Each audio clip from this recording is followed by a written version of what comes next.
My fiancé said, "I took out a $75,000 loan in your name for our wedding. Surprise. It'll be perfect." I responded, "You're full of surprises." Then I reported identity theft and fraud, when federal agents arrested her during her dress fitting for wire fraud and forgery. Original post I-36 male. I'm sitting in my apartment, staring at paperwork from the FBI, still trying to process how the woman I was supposed to marry in 3 months is now facing federal charges.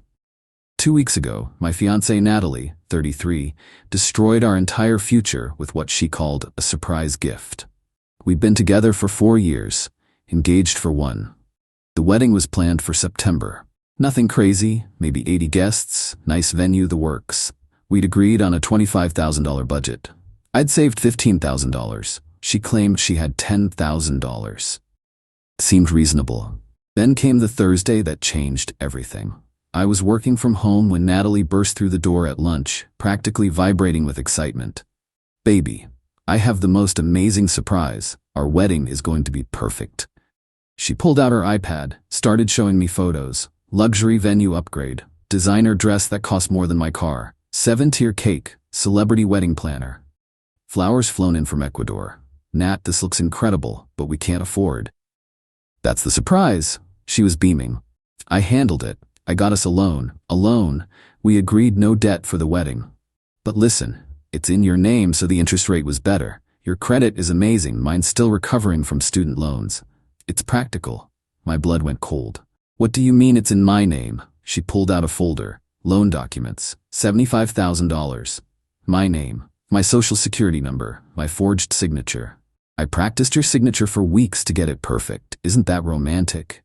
I stared at her. This woman genuinely thought forging my signature on a $75,000 loan was romantic. "Natalie, you committed fraud." Her smile faltered. "It's not fraud. We're getting married. What's yours is mine. We're not married yet, and even if we were, forgery is still illegal." "You're overreacting. I did this for US." I stood up, walked to the bedroom, and locked the door. Called my brother, who's a cop. He told me exactly what I already knew. This was identity theft, wire fraud, forgery, federal crimes. While Natalie banged on the bedroom door crying about how I was ruining everything, I did 3 things. 1. Called the bank, reported the fraudulent loan, checked my credit report. She'd also opened 2 credit cards I didn't know about. 3. Called the FBI's fraud hotline.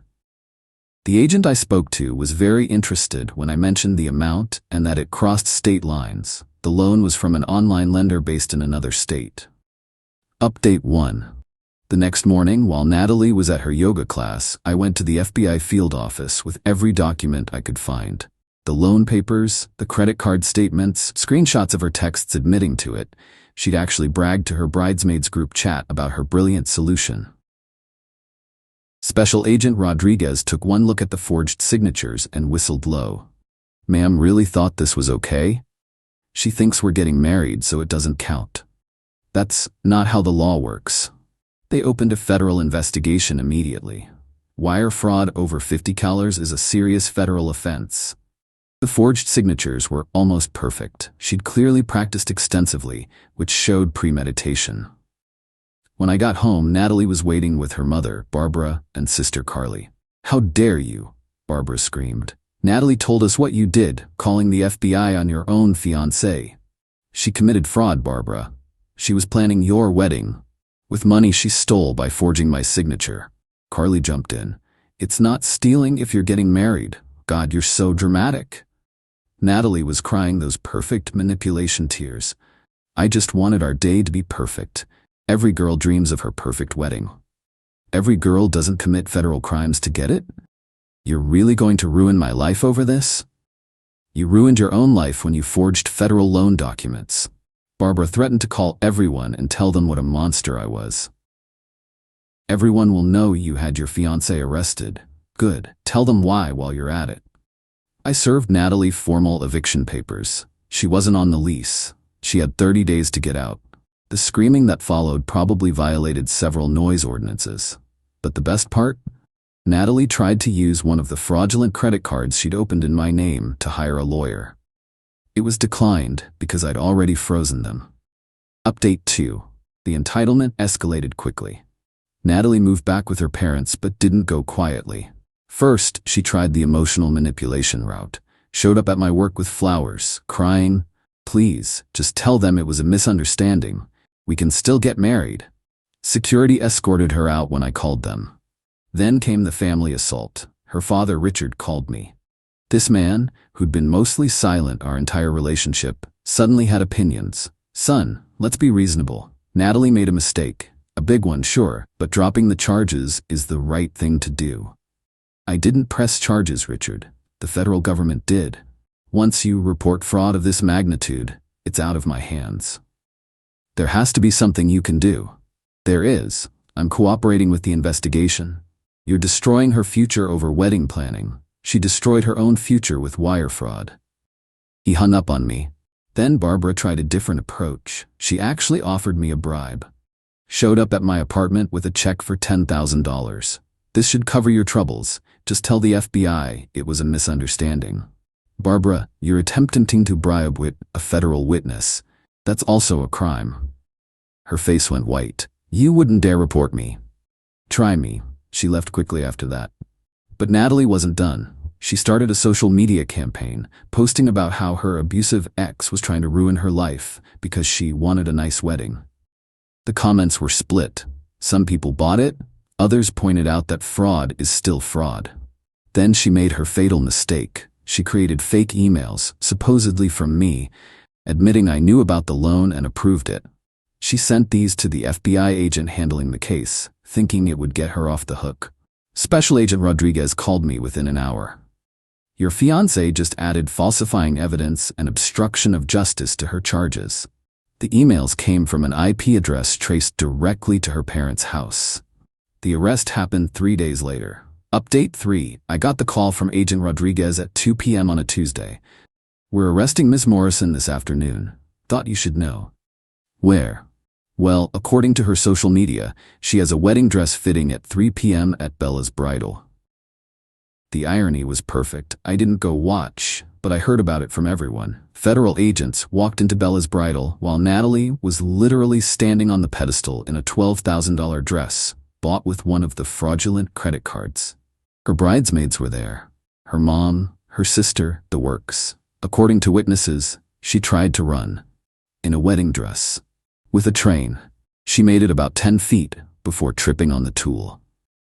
The arrest video went viral because one of her bridesmaids live-streamed it, thinking she was documenting the dress fitting. The comments were brutal. LMAO, she really thought forging signatures was okay. The way she fell in that dress. Imagine committing felonies for a wedding. Barbara tried to fight the agents and got herself arrested for obstruction. Qley filmed it all while screaming about injustice and true love. The local news picked it up. Bride to be arrested at dress fitting for $75,000 fraud scheme. That's when the other victims started coming forward. Update 4. Turns out, I wasn't Natalie's first victim. Once the arrest made news, 3 of her exes reached out to me. Tom dated her 2018-2019. She'd taken out credit cards in his name, racked up $20,000.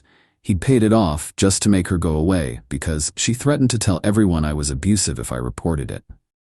Miguel, 2016-2017. She'd forged his signature on apartment lease documents and skipped out, leaving him with months of unpaid rent. She said it was romantic that she wanted to live somewhere nice for us. Derek, 15. She'd actually sold his car while he was on a business trip and used the money for a shopping spree. Title fraud. He'd been too embarrassed to report it. We all met up at a bar, 4 guys whose lives had been turned upside down by the same woman. Derek brought receipts, literally. He'd kept everything, including text messages where Natalie admitted to selling his car but said he was materialistic for caring about a stupid vehicle more than their love. We created a shared document with all our evidence and sent it to the FBI. The investigation expanded. More federal charges were added. The prosecutor called it a pattern of fraudulent behavior spanning nearly a decade. Barbara, out on bail from her obstruction charge, called me crying. "You've destroyed our family. Natalie's looking at years in prison." Natalie destroyed herself, Barbara. I just stopped being victim number 5. She only wanted nice things. Is that a crime? The fraud part is, yeah. You could have just paid for the wedding. With what? The money she stole from me? You're supposed to provide for your wife. She's not my wife, thank God. The engagement ring? Natalie refused to return it, claimed it was a gift. I had to take her to small claims court to get it back. She showed up in a white dress to small claims court and told the judge that keeping the ring was compensation for emotional distress. The judge, an older woman who'd clearly seen everything, looked at her over her glasses. Ma'am, you're facing federal fraud charges. The ring goes back to him. Natalie screamed that the system was rigged against women who just wanted love. Update 5. The federal trial was set for 6 months out, but the drama didn't stop. Natalie, out on bail with an ankle monitor, decided her best defense was to prove we were spiritually married and therefore the fraud wasn't real. She hired a spiritual advisor, found on Craigslist, who declared that our souls were bonded in the celestial realm, and thus the loan was technically in both our names. She tried to submit this as evidence. Her public defender looked like he wanted to disappear into the floor. Then came what I now call the coffee shop incident. I was grabbing coffee when Natalie walked in with Qley. She saw me and immediately started crying loudly, dropping to her knees. Why won't you forgive me? I love you. Everyone stared. I tried to leave. She grabbed my leg. Please, tell them it was all a misunderstanding. We can still get married. Natalie, you're violating your bail conditions by contacting me. Love doesn't follow bail conditions. The barista called the cops. Natalie was arrested. Again, her bail was revoked. She spent the next 3 months in federal detention. Barbara sent me an invoice for $50,000 for destroying her daughter's life and causing emotional distress to the family. I forwarded it to the prosecutor, who added it to evidence of the family's pattern of extortive behavior. Richard tried one last time to man-to-man me. Showed up at my gym. She's facing 10 years minimum. You can stop this. No, I can't. She committed multiple federal crimes. She's just a girl who wanted a nice wedding. She's a 33-year-old woman who committed wire fraud. No man will ever love you for doing this to her. I'm okay with men who think fraud is acceptable not loving me, Richard. He actually tried to punch me. In a gym, surrounded by cameras and witnesses, added assault charges to the family collection. Final update. The trial lasted 3 days. The evidence was overwhelming. The forged loan documents, the fraudulent credit cards, the fake emails she created, text messages admitting to everything, the testimony from her previous victims, the spiritual marriage defense. The judge actually laughed. Natalie took the stand against her lawyer's advice. It was something. I did it all for love. How is love a crime? The prosecutor, love isn't a crime. Wire fraud is. He was going to marry me. That makes it okay. No, it doesn't. This is discrimination against women. How? A man would never be prosecuted for wanting to provide for his family. A man who committed wire fraud would absolutely be prosecuted. She then claimed I had emotionally manipulated her into committing fraud by not being romantic enough, and that the loans were compensation for emotional labor. The jury deliberated for 2 hours. Guilty on all counts: wire fraud, identity theft, forgery, falsifying evidence, obstruction of justice. Sentencing was brutal. The judge, a no-nonsense woman in her 60s, destroyed Natalie.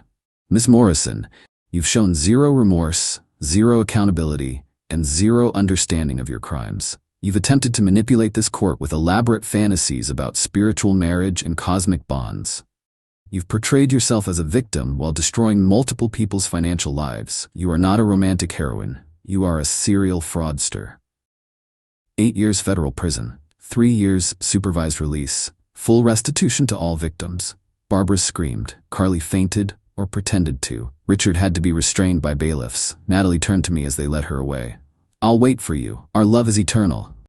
Please get help, Natalie. You're my soulmate. The bailiff dragged her out while she screamed about true love conquering all.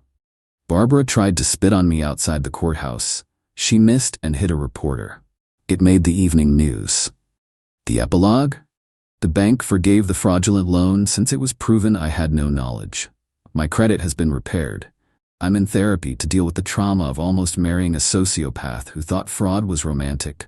I still have the engagement ring, sold it, and used the money to take a vacation. Alone. It was perfect. The other victims and I have a group chat now. We call ourselves Natalie Survivors Club. Derek just got engaged to someone new. His fiancée thinks the whole story is hilarious and says it's why she insisted on keeping their finances completely separate until after marriage. Last I heard, Natalie is writing a book from prison about being persecuted for love. Her working title is Fraud and Prejudice, a Modern Love Story. The publisher passed. Barbara and Richard had to sell their house to pay for lawyers and the various lawsuits. They blame me, not their daughter, who committed multiple felonies. Qley started a blog about injustice in the justice system. It has 12 followers, mostly family members. The wedding venue? They kept the deposit, all $5,000 of it, paid with one of the fraudulent credit cards. They're using it as a cautionary tale in their contracts now about why they verify all payment methods. The dress shop, they're suing Natalie for the $12,000 dress she was arrested in. Apparently, you can't return a dress that's been in federal custody. Me? I'm dating again. Very slowly, with extensive background checks. My new girlfriend thinks the story is wild and jokes that she'll only commit misdemeanors for me, not felonies. It's weirdly romantic. The moral of the story? When someone shows you who they are, especially when they're literally committing crimes and calling it love, believe them and run fast. Oh, and always monitor your credit report. Always.